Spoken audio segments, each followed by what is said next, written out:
শায়েখ শবে বারাত নাকি নাজায়েজ, কিছু শায়েখ বলে।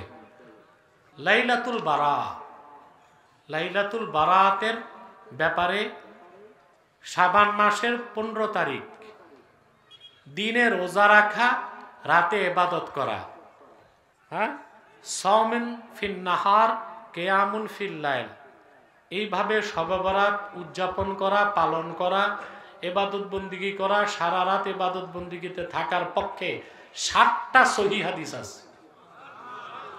কয়টা?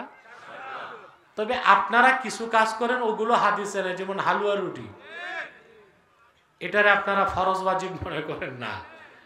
হালুয়া রুটি এমনি খাইতে মন চায় খায়েন, জরুরি মনে করা। অনেক জায়গায় পটকা ফুটায়, এগুলো হারাম কাজ, বুঝলেন? মোমবাতি আগরবাতি নিয়ে কবরস্থানে যাওয়া, এগুলো বেদাত, হারাম কাজ। কিন্তু দিনে রোজা রাখা, সারা রাত ইবাদত করা, এইভাবে লাইলাতুল বারাত পালন করার পক্ষে কয়টা হাদিস আছে? এটাকে যদি কেউ বেদাত বলে, ওটা শায়েখ তো না, ওটা মুসলমানের কাতারেই থাকবে না, গোমরা, পথভ্রষ্ট।